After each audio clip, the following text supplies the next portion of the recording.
week's episode of Tech Talk. I'm your host, Michael Amargon. And with us this week is our co-host, Vicquell. Hello. How's your week been so far, Vicky? Long. I can't wait for the holiday. I know exactly how you feel. That's why I precursed a lot of things today with Happy Almost Friday. Yes. Yes. And then we have a long weekend, and then back to work. Yep, and then we have another long weekend at the end of the month. Yay! Yes. So, I forgot to send that. Anyway, so recently we found out that a number of things have happened, and I'll start off today by saying I also found out today, surprisingly, that today is actually Global Accessibility Day and Global Telecommunications Day.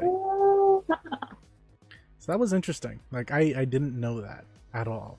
So I'm glad, like, I've learned something, I guess. But before we get into a little bit more about accessibility, I want to touch on Twitter just a little bit.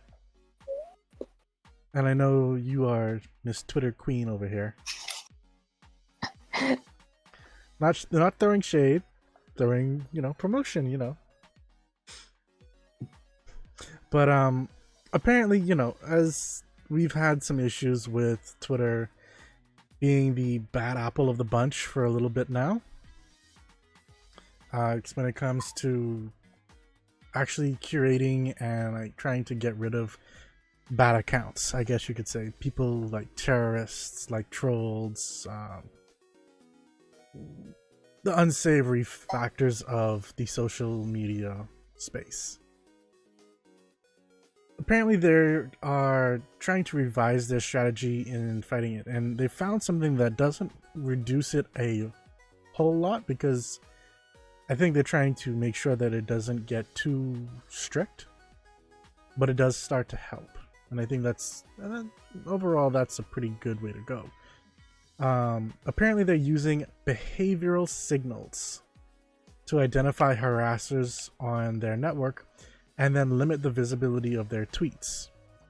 So, for example, while their rules already prohibit abuse and it can allow you to suspend it can suspend or block offenders when someone reports them, and people can mute and whatnot for people that they don't like. They're saying that they're trying to find problematic accounts by examining behavior such as how frequently people tweet about accounts that don't follow them. So, for example, @morecookies, and they're just spamming us with random crap. Then, they would pick up saying, oh, well, this is probably someone bad because they just keep spamming them. Or whether they have confirmed their email address, because a lot of the times people will create an address, get a handle, never really verify the email address, and they use it to spam people. So that's pretty much all that they're doing with it, and it seems light. I'm not sure how much it will really help. They said something like either 4 or 8%. Yeah, in new tests, the approach resulted in a 4% decrease in abuse reports originating from search results and 8% decrease from abuse reports from conversations that take place as replies to tweets, according to the company. Overall, though, like, do you see this really helping the situation, or just like, is it more like a band-aid feature? It was more a band-aid feature. It's like the first time I got like this strange mention on Twitter today, And like when I went to go look at it just now, because I saw the notification at work, when I went to look at it just now, it wasn't there. And it was probably, it looked like a spam account, honestly, because it's like, oh, you know, thank you for making this product available. Thanks to at, and then they had my name there. I'm just like, okay, What? this is clearly what Michael was addressing earlier today. But I just see it as like a band-aid over the problem, and it's not really being solved. This is the first time it's happened to me, so this is the first time I can actually say like I'm experiencing it. But if they're addressing it like so clearly, it's happening frequently to other accounts, and Twitter is the bad apple of the bunch. I don't know exactly why, but like you have like a lot of spam accounts, you have a lot of terrorist accounts, a bunch of like people like party accounts, stuff like that on Twitter compared to everywhere else. Mm-hmm. So yeah, this is the 100% sure the bad apple of the bunch. Of course, you know. Sorry, go on. Oh, I was gonna say I would hope that they address it sooner or later because it's gonna become annoying. Yeah, it will. But I mean, at least Twitter has the fact that it can say it's not Google Plus at this point. And the fact that all of the spam and porn and like recently they've actually stopped people from creating events because the bots were making spam porn accounts, well, spam porn events. And just like including a bunch of people because you can't stop them from doing that. You don't have to be in their circles. You don't have to be their friend or anything like that. They just could have added you. So now it's selected to a select subset of users. Yay. I have actually used Google. Actually, no, I used it for a point in time, but it's just like it's nothing really much happening there. So I just deleted it. Well, deleted the app, but it's still, I still have the account, but I just deleted the app. I gotcha. Yeah. Honestly, it was good when it was being beta tested and during like when it first came out and stuff like that, but after that, no, it's just went downhill like really badly. So I don't know. I don't know what's going on with it. But at least it's not Twitter. That's all I can say. Well, at least Twitter's not it. I got that wrong. Yeah. So. Oh man, if Twitter dropped down to Google Plus level, then they should give up and just close down. At this point, I'm quite honestly just waiting to see when they're gonna kill Google Plus, or actually seriously work on it and try to get it back up, because they haven't done jack diddly squat on it for like a few years now. Yeah, like I'm waiting to see when it's gonna be okay. This was clearly a fail, and kill it off, and then maybe work on something else, and then replace. I feel that's probably what they're gonna do. They're gonna kill it off, then they're gonna come back like, oh, the XYZ is the case. Have one nice little punchline, and then this is something totally new, but it's still like the same as Google Plus. I could totally see them doing that. I would be pissed, but I could totally see them doing that. Oh god, why Google? Anyway, just a quick thing. Thank you Botizimo for following. Thank you Subo242 for subscribing on YouTube, and thank you Omega WT for following on Twitch. Getting on to the Accessibility Awareness Day, and essentially a lot of stuff that's going to be doing with accessibility. Today apparently was made and marks the 7th Global Accessibility Awareness Day, or GAAD, GOD. The purpose of GOD, I feel like a bad preacher now, is to get everyone talking, thinking, and learning about digital, web, software, mobile, etc. Access and inclusion for people with different disabilities, which essentially is what accessibility deals with, for those who didn't know. We kind of talked on this a little bit last week with Google's I.O. When it came to one of the things that was built out by a person who was actually in attendance and her husband.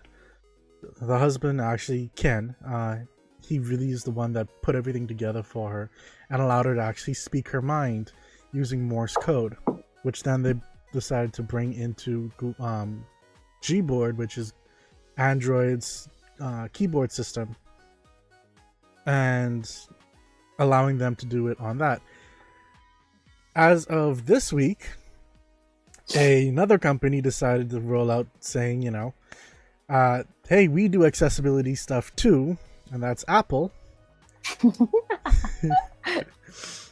And as Vicky's laughing, they actually made it their homepage, apparently. Well, they changed up their homepage for it. Made a little video for it that is very similar to what they showed off at Google's I/O event, at least in my personal opinion. I don't know if you saw the same similarity or not. I think Google addressed that one better.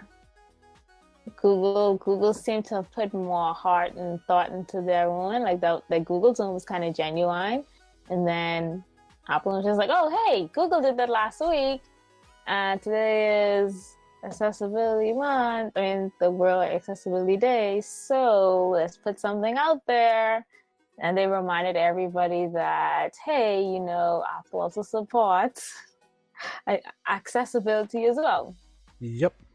And from the ads that I've seen on the website, though I do love Apple and I do love their ads, but the ads that I've seen on their website that they did for today, they were more or less like recycled ads. Like they didn't take time to shoot anything new. They were just ads that they did from before, because in the videos you can see they're using the older iPhones, and we all know when Apple has a new product, they're going to constantly put that product in your face to make you want to purchase it. And yeah, the ones that I saw, I think it was either a 6 or 6S. I have to physically see them in person to tell the difference 100%. But the videos that they used were they were using 6 or 6S's, and then in the images that they had on the actual website, outside of the video, if you guys check out the page, it would be the iPhone 10, the new MacBook Pro, stuff like that. So they're using the images to show an example of what the accessibility is on that device, but then the videos, they're showing the old iPhones. Okay, the videos are recycled, and they didn't have time to shoot any new ones with the iPhone 10, so they just put they just put photos up instead. And their accessibility feature, it's nice, Real salon. but it's not on the level of what Google displayed last week. Yeah. So if I actually show the page... Oh, okay, so... That's interesting. Yeah, they had one for Herring, and they just had the dude, they're just saying, you can FaceTime, and you can use sign language while you're FaceTiming. That was the one. And then they had, you could do LED flash notification on your phones, which kills your battery faster. I had to turn it on when I first got my iPhone. I turned it off shortly after. And then they have, you can type your notes with Siri. Let me finish. Look. Well, they have the voiceover, whereas it would read to you what you have on the screen if you're not able to see the screen. And they have where you can change the display accommodation so it's easy on your eyes. You can make the screen darker, change the text. Because inside Safari there's a read only option or something like that, or read. Yeah, there's a read option, so it's gonna kind of capsize everything and turn it into just text and images. Yeah, stuff like that. Then they have something simple, which is just magnifying the screen, which I feel people do on their everyday life. Yeah. It's just simple things that they're kind of trying to market on, compared to Google, and Google took that whole extra mile to market on. And Google just took that extra mile to make the persons with disability don't feel like they stand out Whereas Apple kind of like, okay, we're going to do this. And we're going to have these features on our phone. We're going to show you how these can benefit y'all so you guys can purchase our phone or purchase our products if it makes sense. Now, one thing that I did realize, and I did learn from their video, and I didn't actually know, is something that they have that's for hearing aids, and it's called Live Listen. Yeah. I didn't know about that one. I had no idea they even had something like this. And essentially what it is that if you have a hearing aid that can tie into your your iPhone or something like that, it allows you to fine tune it for quiet conversations. If you're outside, it'll get rid of the background noise and allow you to just hear voices. It's a lot of different, like 4 or 5 different options that you could pick from, so you could actually hear better. And I'm surprised they haven't marketed that more. I mean, I actually didn't notice it until I watched the video. When I saw the video, it's like, oh, what's this? But I also was wondering, how is it connected to her hearing aid? Like, if it's connected via Bluetooth, or is it connected via like plugging it into the we don't have a headphone jack anymore. But I was wondering if it's like plugged in that way. I think it's Bluetooth. I mean, it would have to be Bluetooth, because hearing aids typically don't have cords running along. Cords hanging down, yeah. But her one like it had like a string on it, if I remember correctly. I'm not sure. I might have been seeing things, so that's what I was wondering. This requires a little bit of investigation, I think. But that was cool. I actually think that was the first time I saw that one. Yeah. Now there were some odd ones out there as well, like the pretty much like saying ASL, American Sign Language, with FaceTime, and I'm like, okay, so who's gonna hold the camera while you do that? Yeah, I was thinking the same, that you're gonna have the camera propped up, or you can have your iPad propped up, or they might be trying to push it towards the laptops, where you just have the laptop screens there, and you just use hand sign. You just use hand sign while you're on your laptop. And then like there are some really weird ones, like setting your phone to ring with the LED flash. Like, people do that, and they don't. It's not for anything to do with disability. They just just have it there. Like some of these, and then typing in Note to Siri. That is so blinding. Like when you have your hand up, like when you hold your phone just like this, and you're walking, and like it goes off, like it distracts people. It does. In the crowd. I don't know. My eyes. I don't know. Now, I know there was another thing, like switch control is, I think this is what they were saying, that pretty much allows you to connect things like switches, joysticks, the stuff that's behind the head for the lady inside the wheelchair. The first video, yeah. Who has cerebral palsy. It allows her to pretty much just like hit switches or whatever it is so that she could type. It allows her to be fully interactive with her phone, her Mac computer, and all that kind of stuff without having to actually touch it. But I mean, some of these things are interesting, but at the same point, I think some aren't. Yeah. Some are like, okay, you stretching a bit, you reach in just a tad bit, and then you have with the watches. They allow persons who use wheelchairs to get out and get active. Like, okay, Safari. You obviously use. Wait, do you use Safari or do you use Chrome? Oh, I am 100% Apple girl. I use everything stock. I should have known. Have you tried out Safari Reader? Actually, no.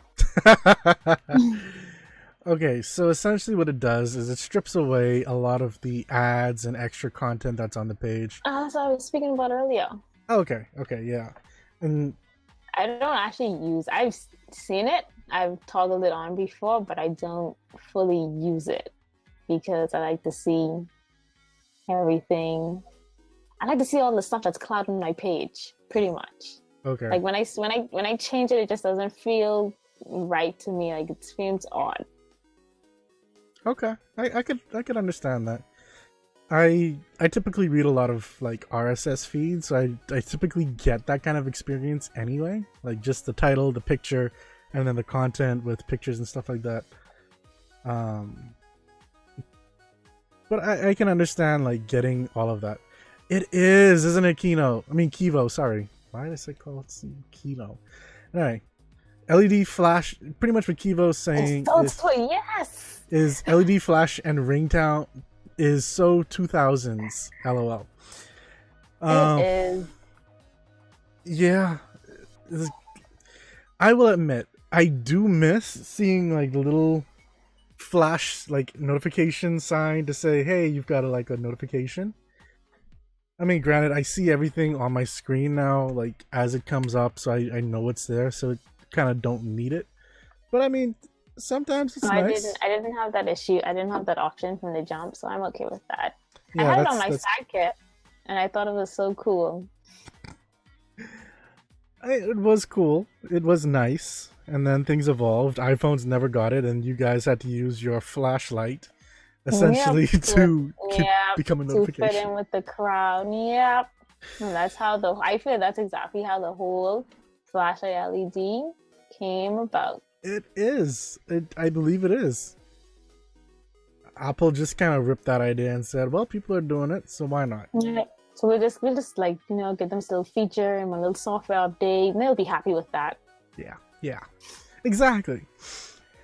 While Google, on the other hand, while they haven't gone through the full gambit of stuff and they don't have anything on their page to really like promote it, they do have their own section of google.com for it. So if you want to go check out either of them, Apple's own is apple.com/accessibility and Google's own is google.com/accessibility. Google's own / However, Google isn't all that great with design. So if you want to see what I'm talking about, it's google.com/accessibility/products-features.html. Sorry about the delay, Kivo.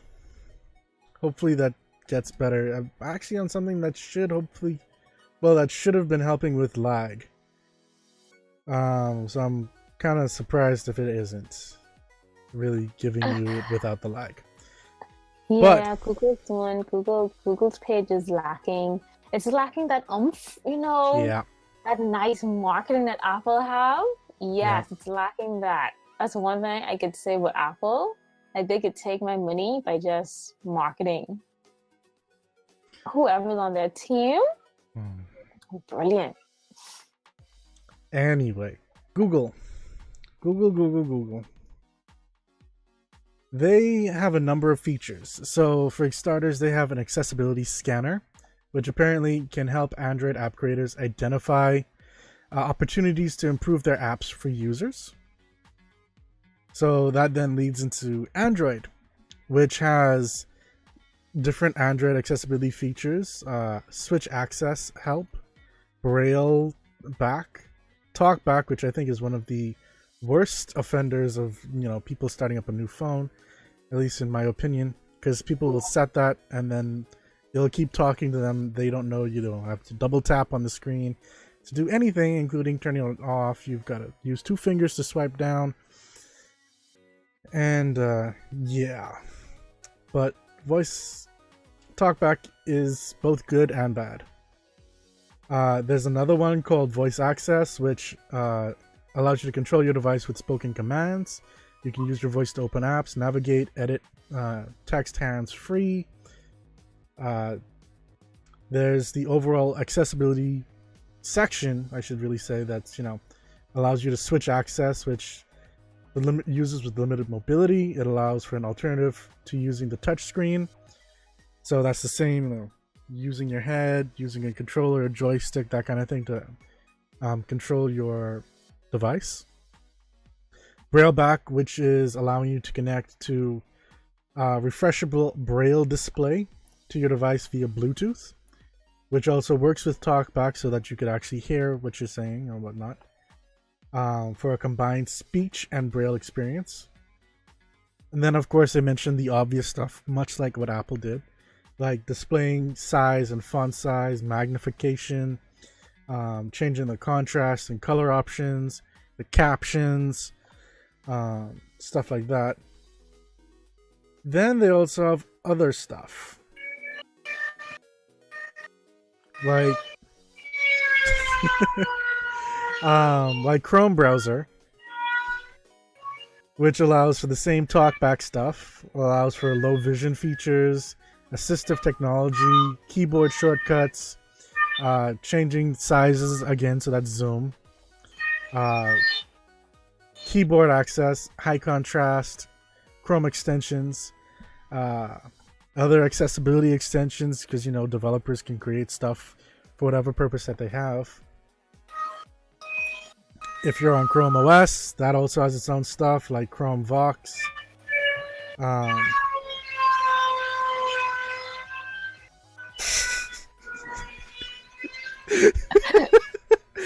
sorry, Vicky.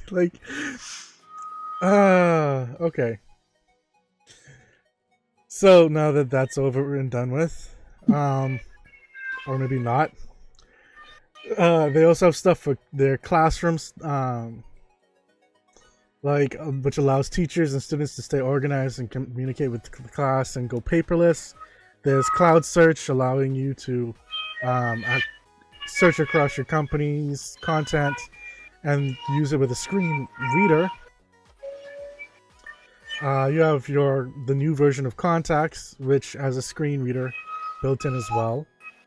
Gmail, there's the standard and the HTML versions, whichever is easier for you. Keyboard shortcuts, which you can build into whatever it is that you're using. App Sync for your different stuff. Android accessibility for help for Gmail. iPhone and iPad stuff. The same basic contrasting. A number of different things. And then if you look for the not so well used stuff, like they have a walkie-talkie app as well, which is a hands-free navigation tool that allows you to... I know, right? Nice siren.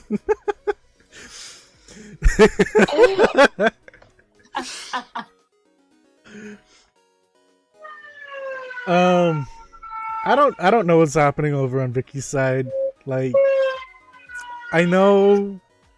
No, pardon, my uncle's doing some carpentry work.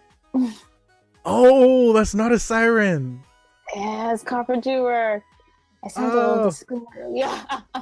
Okay, I thought you meant like hammers and stuff like that. No, like actual electric saw type of situation. Oh, okay, I gotcha. I thought that was like a fire engine or a police car, like just outside your house, kind of like. Oh no! Someone's house is burning down or something. I'm a good noodle. We don't have police coming down. But I mean, I'm moving away from all that other stuff. They also have things like adding wheelchair accessibility information to transit maps to pretty much say like, where's the places that you can get from here, from X to Z, if you are in a wheelchair. So, you have ramps and everything like that to get across the street or whatever it is, which makes it a lot easier instead of, saying we're going to give you this route and then there are stairs that, to cross the street. Like, what do? You pretty much have to find your own way across now. And then one thing that they also showed off at Google I/O, which I actually don't think we talked about, which is kind of surprised me, was that they actually are building an app for Android P that allows people to use the camera to see to help the visually impaired people to see. So, for example, they would attach it around their neck, essentially. I'm gonna hold it like that, and what you do, I'm gonna just sit up a little bit higher for a little bit of an explanation. And then let's say yeah, I face my microphone and I tap on it, and it'll say my black microphone or something like that. So that lets me know what it is that I'm actually looking at. People can use it for everything from scissors to flowers, and it helps. Like they showed off some people using it like to build a maze, and they actually had someone who has some problems with their vision, and they were actually using it themselves. But I mean, it's an interesting idea, especially considering their entire AI system and everything like that. So I don't know. I think Google could probably do better with their marketing for it, and like actually explaining. On their website. But I don't know which one actually does like more, because they both like have. Okay, so Apple has iPhone, Macs, well, iOS products and Macs, and their smartwatch. Mm-hmm. And I feel they're probably going to connect the HomePod in there somewhere. Yeah, I think they actually had something about Siri. They had it on their page with Siri. So they're connecting the HomePod. It may not be extensive, but they're connecting it there somewhere. Yeah. Google, on the other hand, like I said, it's a little hodgepodge, and it's not so great to actually like view how they have it. But I don't know. I feel Google probably has more services that they have to build out for. So I'd probably give it to them in terms of what all they've actually built out. But I think for the services that they provide, they might actually be doing a fairly good job comparatively. What do you think?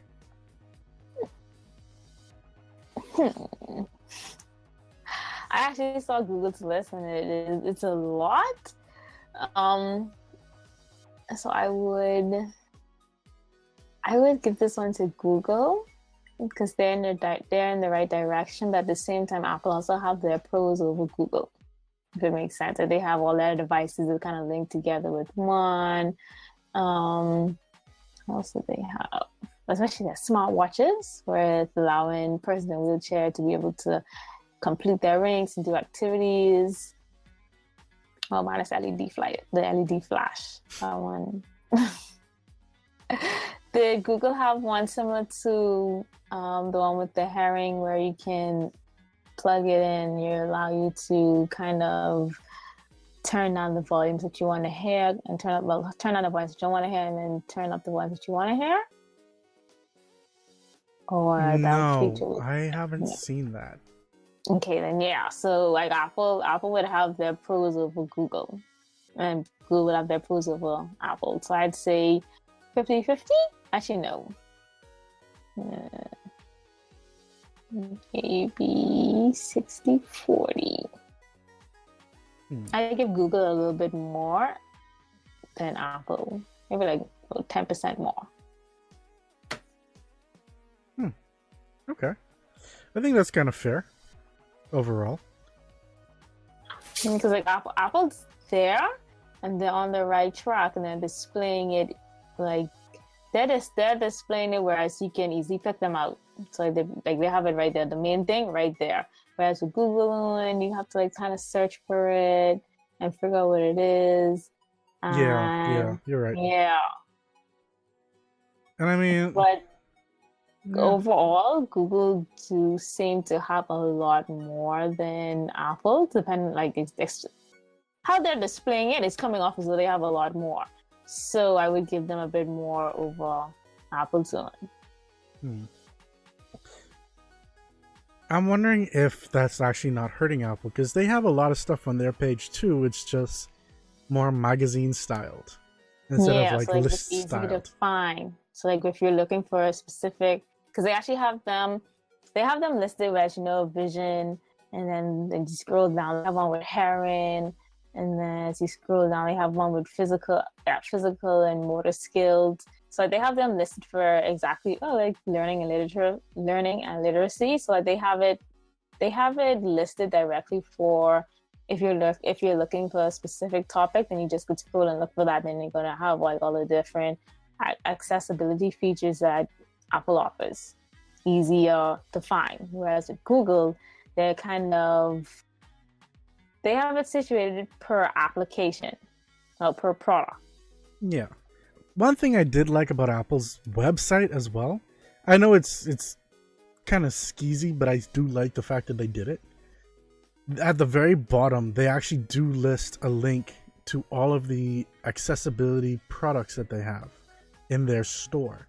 Things like the SCOG Music, SCOG 2.0 tactical musical interface for iOS and Mac, AbleNet plate switch, a big trackball mouse, what looks to be a webcam, a Bluetooth switch, and other things that pretty much can tie into their services.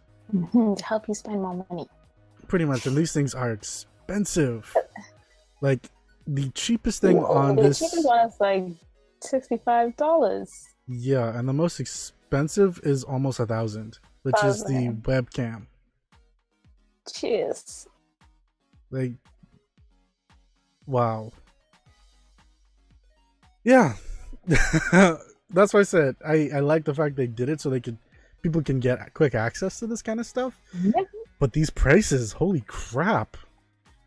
Like, I feel bad for these people.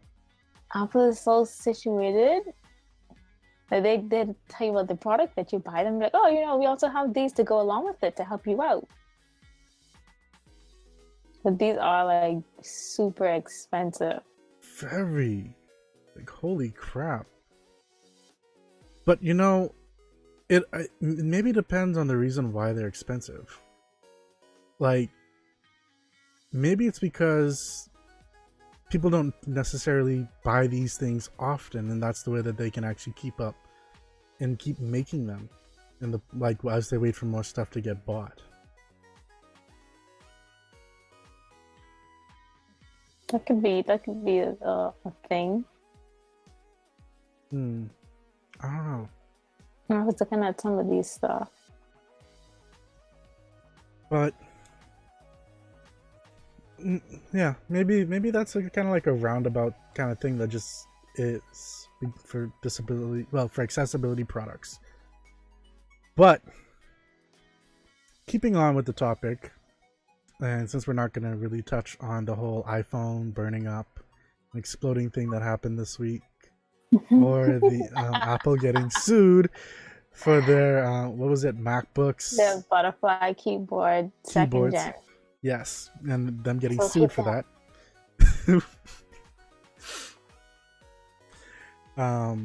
Because I don't think we know the full details as to why that phone caught fire, do we? Vicky? Oh, she's looking that up. Oh yeah.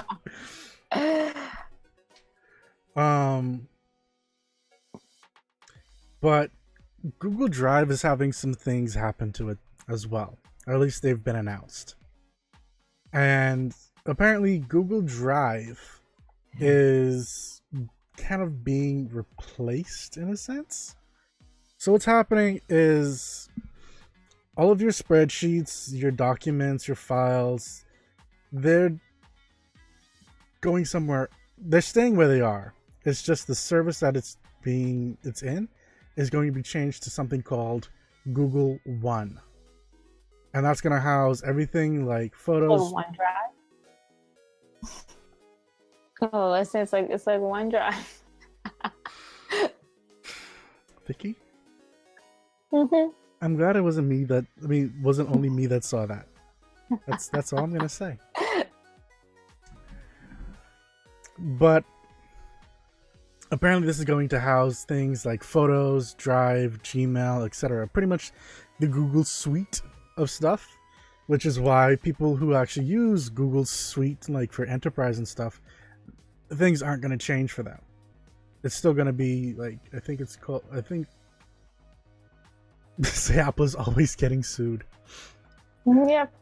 It's gonna quiet down soon. Watch. We'll see. Um, but yeah, so all non-G Suite business Google Drive storage plans are essentially going to change, except for the very cheapest one. But essentially, the pricing is, and it's being simplified.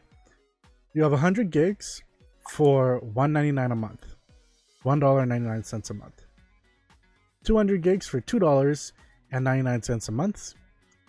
And they're changing the 1 terabyte to 2 terabytes for $9.99 a month. $9.99. And so if you already have the 1 terabyte, you're automatically getting switched over to 2 terabytes. I'm not sure how I feel about this. I feel I have no real say because I actually do get this free from Google. Because they gave me like a year. It was either a year or 2 years free for the terabyte. So I'm not sure if once it's done, I'm going to switch over and keep paying. The thing about I actually don't really use cloud service a lot. I don't really trust them, to be honest with you. Really? So I don't have much thing to back up. But I clearly don't really use Google Drive. So I don't really have much. I don't have like nothing much on. I may have like 1 or 2 things there, but it isn't like something with substance. So I'm still on the free versions. There's like 15 gigs. If I remember correctly, 15, right? Yeah. 30, one of them. And then iCloud. I have certain things there, but it's more or less connecting all my devices together than like photos, like things that people would usually put on the cloud. I don't have that on the cloud, so I don't trust them. So your Apple photos, you don't have them synced to your iCloud? Nope. So what happens if you lose your phone? I have it backed up on my computer. Okay. So that's why you be talking about Google Photos with such awe sometimes. Yeah. Sometimes. Like last week when those new features came out. Yeah, those are cool. Yeah, they were. I will not deny that. Now, if only we could get those to actually happen without having to... Actually, I don't know.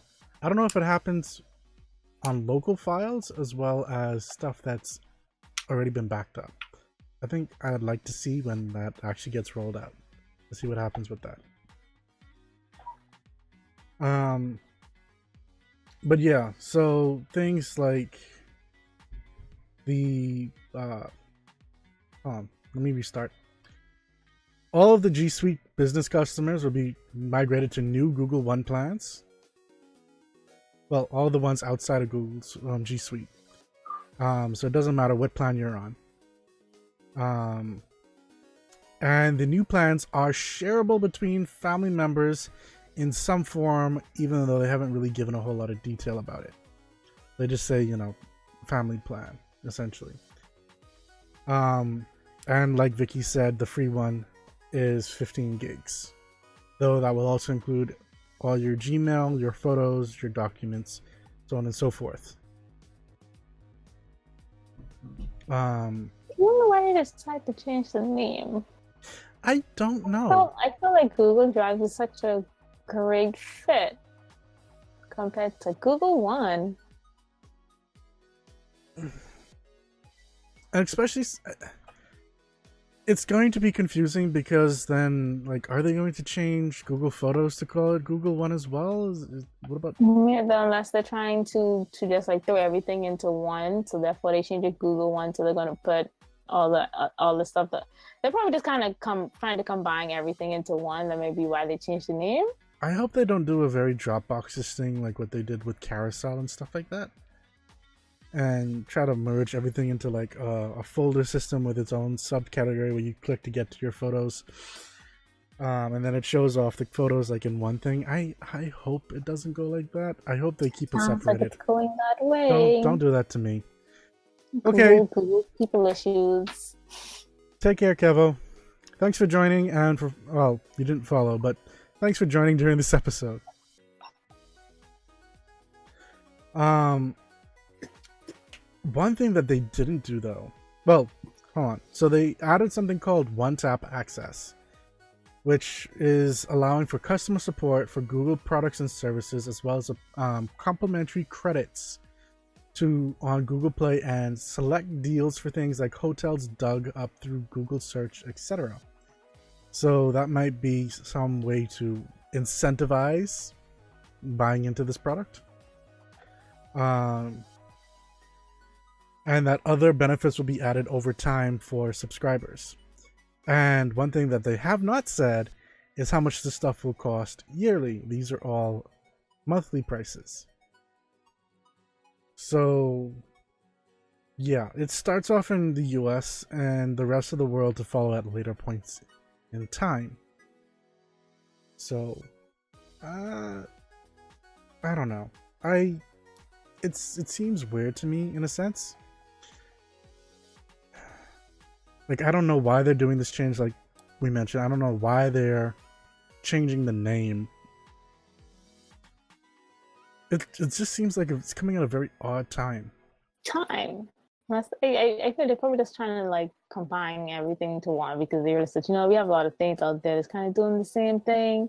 So let's try to minimize this. Yeah. That might be what they're trying to do. They're trying to basically clean up themselves. I mean, maybe. I have no idea. I'll wait to see how it turns out, because we actually use Google Drive somewhat at work. So I'm waiting to see how it turns out. Okay. Yeah, that could be interesting. Do let me know how that goes. I will. You probably may find out faster than me because you use Google like every day, literally 24/7. That is true. Oh wow, yeah, we are actually having quite a bit of issues with the connection today. Wow, okay. That's interesting. Now I also know that in the US something kind of weird is happening with the US jail system. It seems that some places are switching out the conventional either in-person visits or, going up to the glass and picking up the phone to talk with someone and using video calls, I should say, to talk to the inmate that you want to speak with. Taking this information directly from Ars Technica, they say that, quote, when Rebecca Parr visited her nephew Justin Harker recently at the Knox County Jail in Tennessee, she didn't get the opportunity to see him face to face or even through the glass. Instead, she was ushered into a cramped, crowded room for a video visitation. She talked to him on a telephone handset while watching a grainy video feed of his face. I have experienced prison visitation a lot in my life, she told Ars. Her father spent some time in prison when she was a child. This was the most dehumanizing and impersonal that I have ever experienced. I've visited through glass before, and that broke my heart when that happened. This was even worse. Yes. Mm-hmm. That was the first thing that came to mind, actually, when you mentioned it. So, but that doesn't give the person who's going to visit, if it's a family member or so, it doesn't give the loved one that one-on-one, able to see their face personally and have a more intimate type of conversation. It's just you sitting in front of the camera. It's basically you're watching a TV show, pretty much, and it's talking back to you. Yeah. From what she's saying, the quality doesn't seem really good. So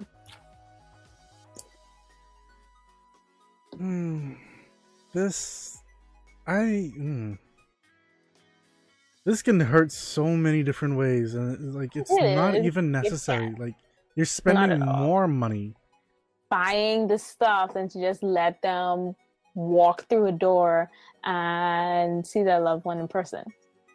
I mean, even the windows, what do you spend? Just cleaning fluid? Just to clean them? Really? Why? I'm not an advocate for prisoners and people who have done wrong, But I mean, there should be a certain level of humanitarianism inside these kind of things. Agreed. Apparently, the video camera is several inches above the screen, and so when you look at a person on the screen, you cannot look them in the eye, and that there is no eye contact whatsoever. And in recent years, more and more jails have been introducing these kind of services.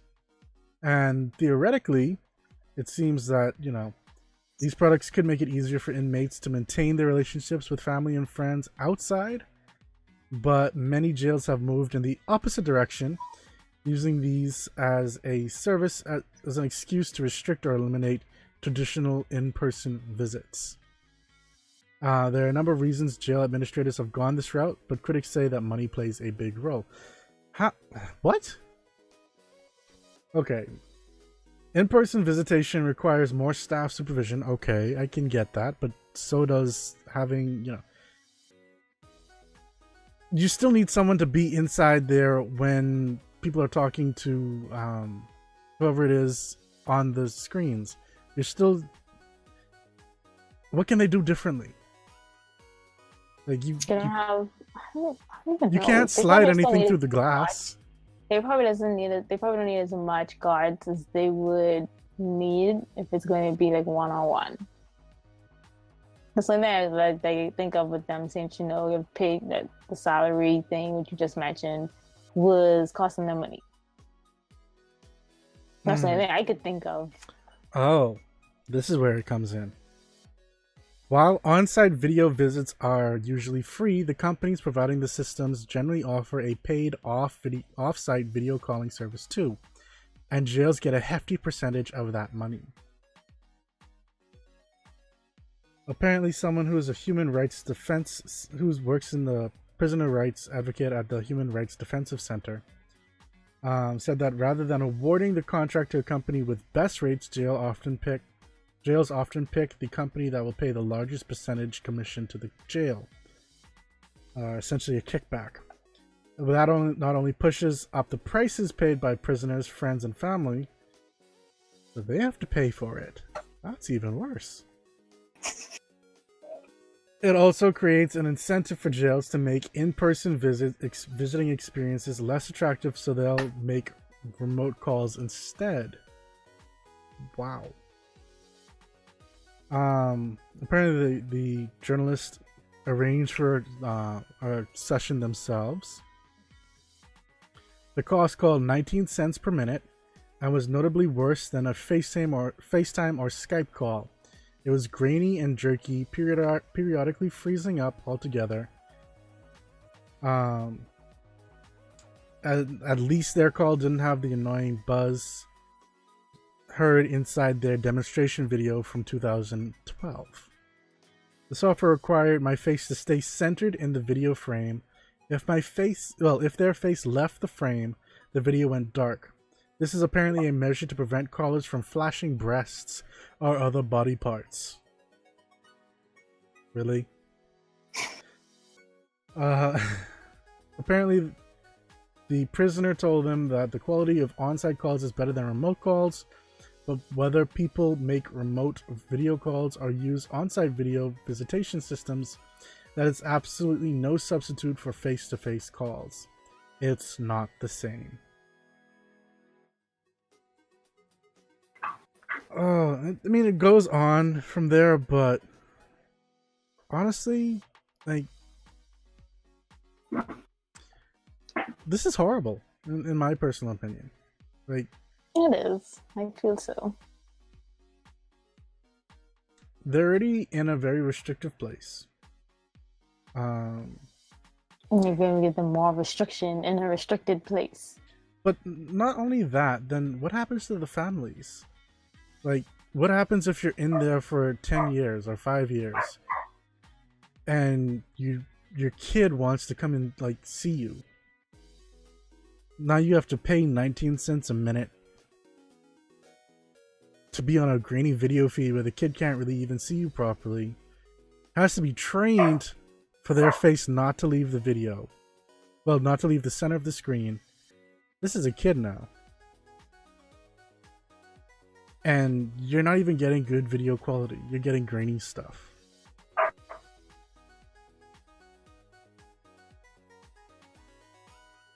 I get that prisons are...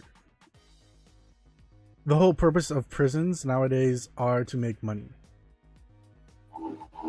It's a bad practice, but that is what's happening, and it's being allowed. But I mean, there has to be a certain limit to this kind of stuff.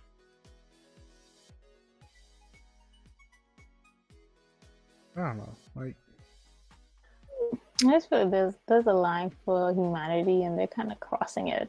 It's like they're at that thin line.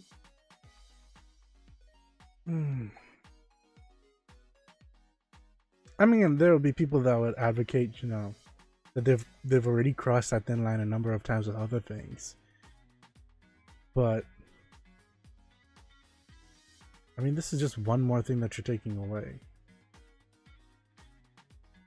for 19 cents a minute.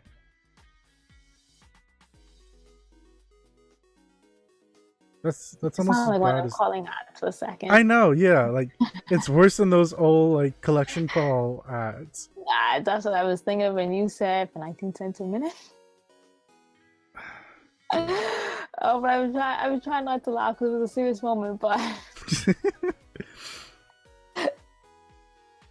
I mean, it's better than like some places have like for their like some telecommunications companies have for their rates per minute to call people, but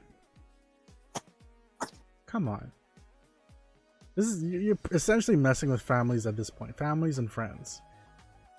Like, how are they supposed to keep up their relationships and of any sort when people get... I know when I have a very bad video feed, it annoys the living bejesus out of me. Add on, let's say they have to leave the screen for a moment to stop the kid from like toppling down something, then the screen's gonna go off.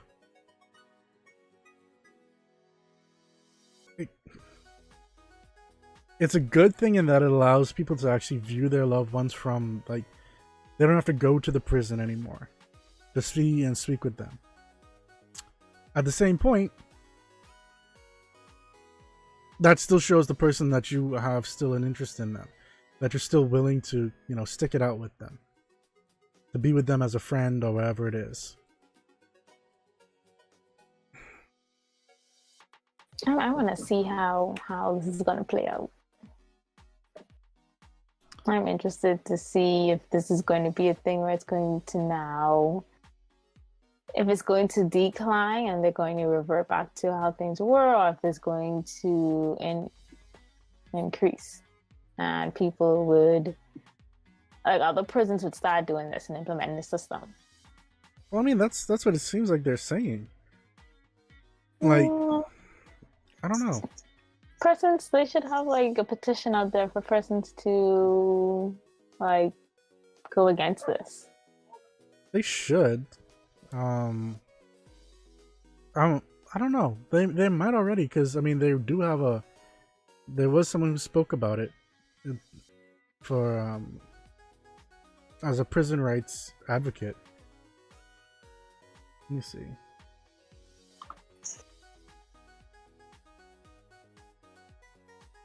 Apparently, it's not just the prison rights advocates who are making the point. Studies confirm that incarcerated individuals have better outcomes when they receive in-person visits from family members and supportive community members, wrote the Department of Justice National Institute of Corrections in a 2014 report. The report found that video visitation was likely to have significant benefits for both inmates and society. However, the agency argued that video visits shouldn't become a substitute for face-to-face visits. Traditional in-person visiting is a best practice that should continue in all correctional settings when possible. And the view was echoed by the American Correctional Association, which is the organization that provides accreditation for jails. Oh my lord. Apparently, the group urged correctional facilities to maintain visitation programs and use new technologies only as supplements to existing in-person visitation. We should all allow these visits so people can manage good relationships. They argue that that way they'll be able to do their time, get out, and do well afterwards. Which, isn't that the point for those persons that actually aren't serving life sentences? Yep. Go in, supposedly get corrected in the correctional facility, and then you come out. You're supposed to be like a changed human being, blah blah blah. Supposedly. Whether it works or not is to be seen. I know it does for a lot of people. It doesn't work for everyone. Not every solution works for everyone. Everyone. Yep. Agreed. So, anyway, before I get more frustrated about and thinking about this and people's families and start taking on that burden that I probably shouldn't, that does cover, I think, all of our topics that we had planned for tonight.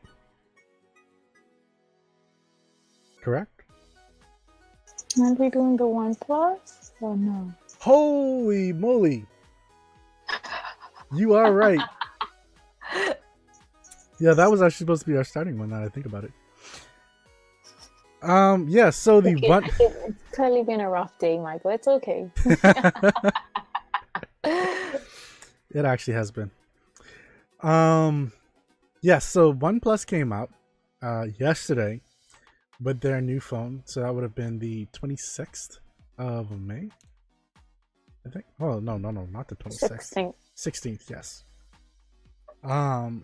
Came up with the OnePlus, and also a new, their very first pair of headphones, wireless headphones, which I am not 100% sure about. Like, how you feel about? I know they're kind of cheap. I buy them. 69 cents. Well, $69, 69 euros, 69 pounds. It's not a bad price for something that I buy to test it out. Right. Like, but if you're purchasing the phone and you're getting it free, well, why not? See, here's the thing. If you're purchasing I think you were getting it like that. You were only if you had bought tickets to the unveiling, you got the headphones free. Oh, look how they spin that. Yeah. That's what how they said it came across as though, if you go online now and purchase the phone from their website, you're going to get them for free, like what Google did with the Home Mini. Yeah, no, I don't think they're going to do that. Oh, if I remember correctly, I could be wrong, but if I remember correctly, they said, if you bought tickets to come out and see the unveiling, so on and so forth, when you go online and buy your phone, you're going to get the headphones free. Now, when they said, guess what you're going to get free or something along those lines, I'm pretty sure everyone there was like, oh, you're going to give us the free phone. Nah, you just getting headphones. If you buy the phone, you could get headphones. But I mean, okay, so getting onto the phone itself. It feels, and like, I look at the midnight black version, and I see the Galaxy S9. Like, but with a better OS. It's closer to stock than Samsung's bloatware-filled OS. Yes, it is. But at the same point, they do add bloat onto it, like gaming mode, which they copied from Samsung, and still haven't even copied it over properly. Samsung still does a better job than most of the other companies out there that decide to bring on a gaming mode to their version of, to their phone. But I mean, design-wise, this thing looks like an S9. Like, holy crap! I loved it. I don't know, it might just be me. I'm not saying it's bad. I love the device. I'm not saying it's bad at all. I'm just saying it looks like an S9. S9 mixed with the iPhone 10. At least the notch was small. It's not that bad. The notch, don't get me on with that notch. That notch is horrible. I don't know why these places are going with notches. They just... Because Apple did it. people are doesn't. accepting it, and that's No, the way to go. no, wrong. Ultra wide is the wrong thing. Why are you making bigger screens that use more battery life when you're not giving us more battery?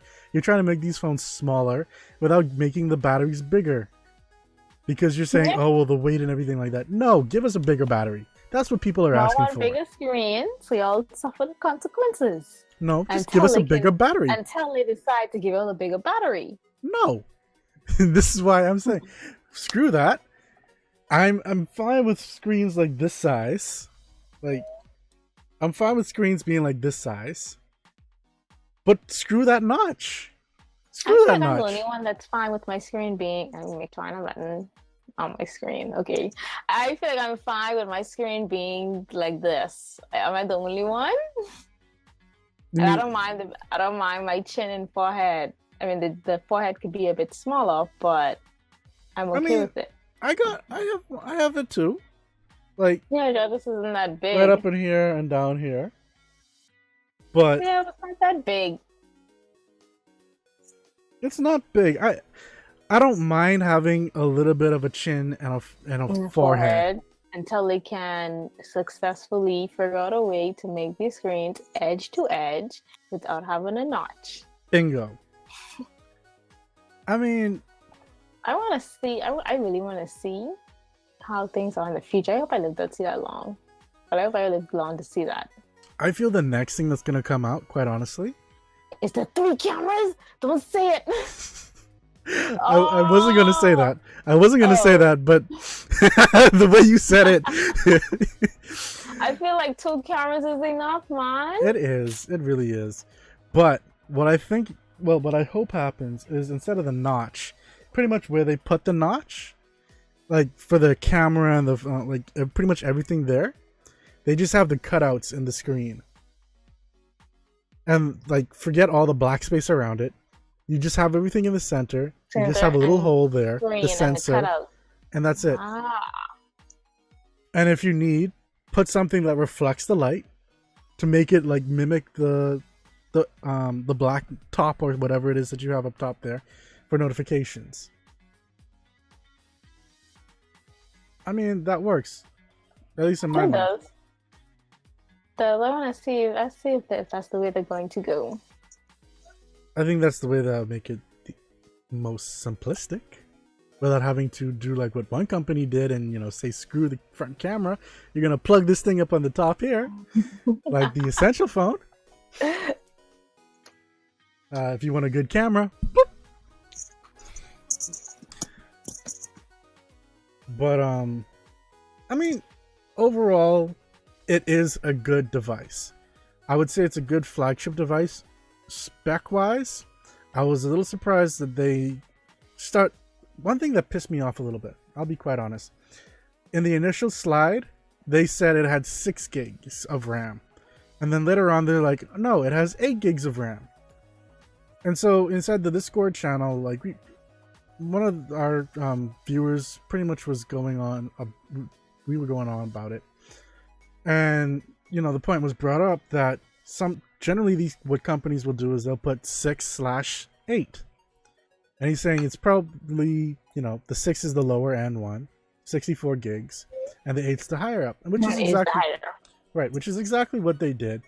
The 6 being the 6 gigs of RAM being for the 64 gigs hard drive, which was the cheapest one, for like $500 and something. Then the next one was 8 gigs with 258 gigs of RAM. And then the next one was 8 gigs with 256 gigs of RAM, which I think is a little overkill, to be quite honest. 256? Yeah. Yeah. I want 256. I'm using about 100 and something gigabytes on my phone. Why are you using 100 gigabytes on your phone, miss? Because actually, I'm still back in 2000 and I download music, and my music library is about 100 and something gigs. Well, I gotta be able to have like everything that I would want on my phone. If I get rid of my music, I'm probably gonna go back to like only using like maybe 20 gigs on my phone. if I get rid of all my music. I'm pretty sure I'll probably maybe 50 gig, 20 to 50 gigs. So I'm gonna have like 200 and something just free sitting there. Wow, miss. Wow. Just wow. You always gotta make sure you never get that. You're running low on storage space notification. See, I don't have to worry about that. Because you use the cloud. Yeah. Yeah, I don't trust the cloud 100%. So I don't use the cloud. All my photos, all my videos, they get sent up. I just say, hey, well, are they already backed up? Yes, they are. Let's delete them from my phone. Clear up some space.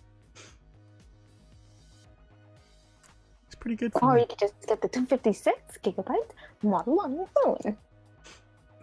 I'm good. I'm good. I don't need all that space. You apparently do. Like, holy crap, you apparently do. But yeah. Overall, I think this is where flagships need to be price-wise. To be quite honest, between the $500 to $650 range. Yes, like that the amount of specs that improvements that they gave from the OnePlus 5T for just like $500. It's like, wow, like this could really be a pretty decent selling phone just mainly because of the specs. The specs are like up there with the 21st century, well, 2018 where we are now. I think it's the 22nd century. Well, that's where we are now? Let's see. Hey, Google. Sure. It actually didn't respond to me. Hey, Google. What century are we in? According to Wikipedia, the 21st century is the current century of the Anno Domini era or Common Era, in accordance with the Gregorian calendar. It began on January 1st, 2001. Google, stop. On December 31st, Hey, Google, stop. Okay. So we're still in the 21st century. Still in the 21st century, apparently. Jeez, I feel we've been here from when I was in high school. I mean, elementary. But yeah, like the specs are good enough to survive in like as a flagship in 2018, but doesn't have the 2018 price tag. Well, 2017 price tag. Yep. Actually, hold on. When I think about it, because it was 20th Century Fox when I was back in the 1990s. So yeah, it would be the 21st Century Fox because then they changed it. Okay, sorry. Yeah, little tangent there. But yeah, like it would be good if they could kind of, show off and like if they don't have problems like they have in the past. And show off, we can make a very good flagship phone for this price. There's no reason why you need to spend almost $1,000 for a good flagship phone. Agreed. Getting 2 of them is enough to get you a MacBook. Pretty much the baseline MacBook.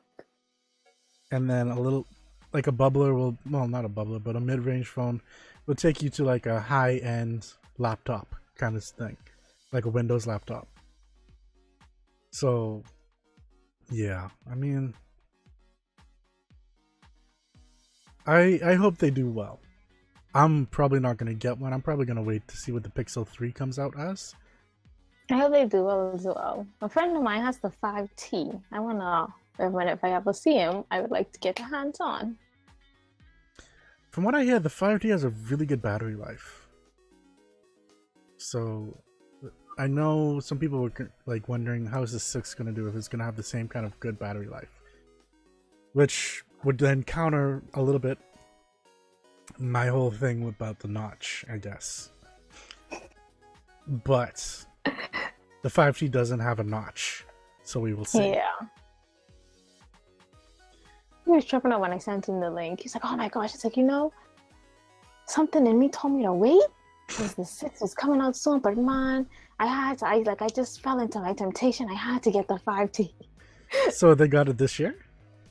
Yeah, I think he actually just got it.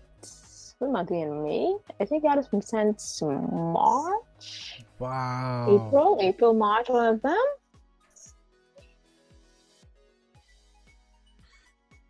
Yeah, that kind of sucks. Yeah, that timing sucks. Yeah, but 5T wasn't a bad buy, so Yeah, he's still holding on. He's just close there. I would suggest he wait just a little bit longer next time when he wants to update. Oh boy. Okay. So yeah, I think that really does cover all of our topics for this week. I would like to thank Vicky for coming on the show. You're welcome. And I'd like to thank our new follower Omega WT for joining, and also Kevo 8901 for being part of the chat today. So until next time, guys, don't forget we'll be on next week